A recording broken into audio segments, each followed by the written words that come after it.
107.5 WGCI, the Shine's #1 for hip-hop and R&B. You know what it is, the morning show with the Destin legend Leon Rogers, the beautiful Kendra G, myself, the shortest damn man in Chicago, Kyle. We have a guest in the studio today. His brother comes back every year to kick it with us, man. Steve Wilkos. Steve, what's happening? Everything's great, man. Yeah, of course. Every time you come back, you look richer. Well, that's probably true. See, that's what I'm talking about. You will see people be like, no. Yeah, I'm rich. Yeah. Another season. Another check. I mean, every Tuesday, right? Yeah, you're doing it again, man. 12th season this year, huh? Just finished 12. So now I'm off for the summer, and we'll go back to taping our 13th season in August. We'll start off. How's your enthusiasm, man, after having done 12 seasons? Is it like doing it the very first time all over again? No. When I first started doing the show, I was scared to death, because I didn't know what I was doing. You was a bodyguard, right, or security? I was, Jerry's bodyguard security on the Spring Show. So when they gave me the show, I mean, I didn't sleep for a month, because, you're hoping that you don't get canceled because most new shows get canceled. Mm-hmm. And I, like I said, I never had training or, knew what I was doing, so it was pretty scary. But now I feel very comfortable doing my show, and it's much easier. So, like anything, it's a job. I enjoy doing my job, but it's a job.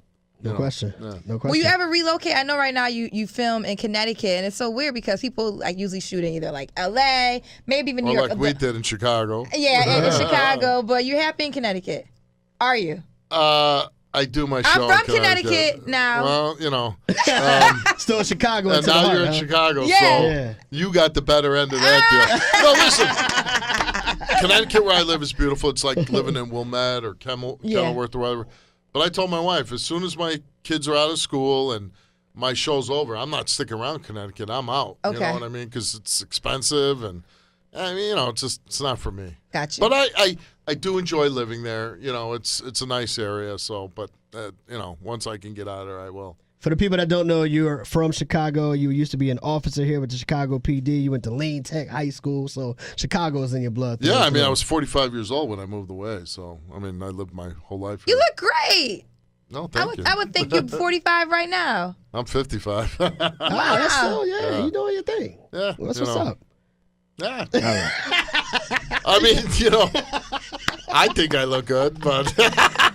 So look, I got to go there with you, big dog, because you're from Chicago, like you say, former police officer. Whole thing that just went down here with Jussie Smollett. I know the world was watching. Yeah. I know you were watching. Where you from? Yeah. As a former officer and how everything has been going here, do you feel there's a lot of pettiness going on with it, or is you just like, do you want it to be done? Here's the thing.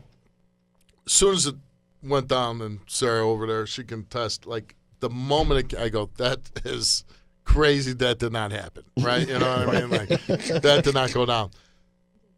But the thing is, like, I don't have a problem really with dropping the charges. You know what I mean? Like, why are we wasting any more time, money on this? He didn't kill anybody. Nobody really got hurt. Yeah, he wasted a lot of time. My thing is, before they dropped the charges, they should have had him admit, like, hey, I screwed up. I apologize. Right? That's the only thing I would have required. But, 16 charges with that grand jury, like, come on, man. Like, it's not that serious. It's not that like serious. It was Watergate or something. Or like I said, it's not like OJ killing his wife and boyfriend, Right. It's like, the guy lied. He, got over his head, and, he's a young guy. Well, not that young, but... But for the record, he is maintaining that he did not lie. And no, he had nothing to lie. do. He had nothing to do with it. That guy should stop with that. Here's what you should have did, Steve. This is the perfect episode for him to come on and do a lie detector on your show. Wait, oh no, you offered? We went on. I forgot I was on some show, and I said, the Breakfast Club. I'm like, we should definitely, I offered him, come on, take a lie detector test. But he'll never do that because. Well, I will say this. I talked to Jussie. He wants to do an interview, not necessarily on your show, Steve, but he wants to do an interview in which there'll be a situation where people can even ask him direct questions. But he's been advised right now not to speak. Okay. But in the future, you see these two dudes, right? I mean, they look like Arnold Jack, Schwarzenegger, right? Yeah. So these two dudes supposedly beat Jussie up, right? He never dropped his Subway sandwich or his phone. He fought back.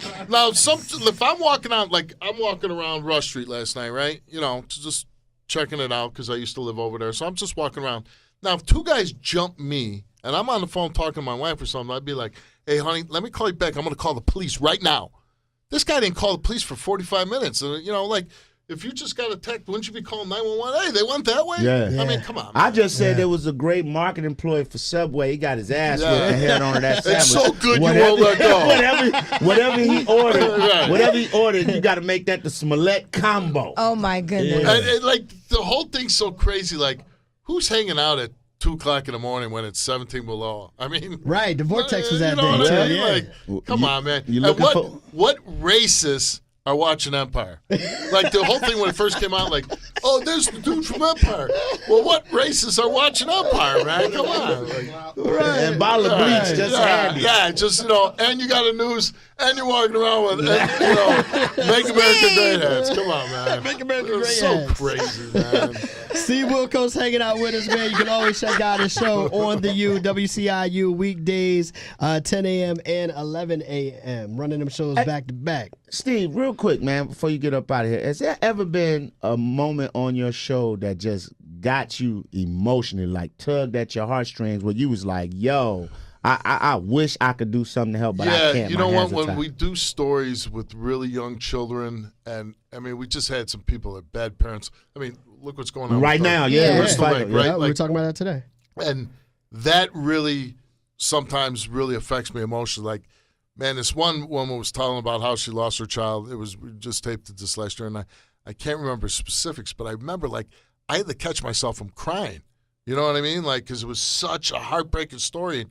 And when I do my show, I do it off based my own life experiences and things that I've went through. And I have 2 children, and I think about, like, oh, my God, what if that happened to my child? And she's telling the story, I'm like, oh, my God, this is terrible, you know? So, yeah, when we talk about children, that's what really gets to me, you know? And, like, you know, you're watching this case now where how do you murder your own child and then bury them? And, right. I mean, you know, it's just terrible. Well, it's drugs, right? Yeah. So How does somebody submit to be on your show? you just call up. I mean, we get thousands of phone calls. What's the number to call? Because we got some references for you. We have a feature called Love 'Em or Leave 'Em, but we're going to start sending them to I your have show. no idea what everybody asks me, and I'm like, I have no idea. 'Cause I'm not calling. Right. Watch the show. It'll be on the screen at the end of the episode. Exactly. Yeah, no Well, doubt. Steve, it's always good to have you in I here. love coming here, so it's nice seeing you guys, and, you know, hopefully I'm doing it for 10 more years. We want to come out and maybe sit in the audience on one of your shows, man. Can we make that happen? That would be awesome. You need to do a single dope. show with all single people over the age of 35 that are looking for true love. Why? What's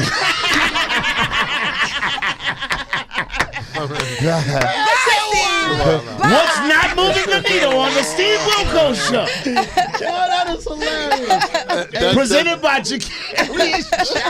Don't take your Ambien. We're doing this story today. That would be good. People are looking for true love, Steve. Well, I mean, after 35, just enjoy being single. Steve. There's still hope for marriage after 35. Bro. I mean, you're an attractive woman. First of all, I don't believe that. You mean you can walk down the street, have a date like that with anybody you want. Date, but marriage is 2 different things. Well, I'm saying, Steve. Like, I Steve, love being hold on, married. real quick, let him bro. go. Let him Real go. quick, Let him no, walk I love you, bro. I Don't love walk down being the married. street, Steve. I love I being love you, married. Steve. I got kids, and I want to be married the rest of my life.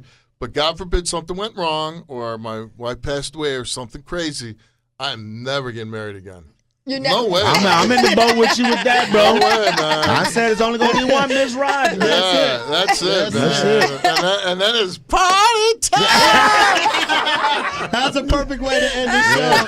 Steve Wilkos, man, WCIU, the U, weekdays, 10 a.m. and 11 a.m. We appreciate you coming by once again, man. Thank you. Thank you. It's WGCI.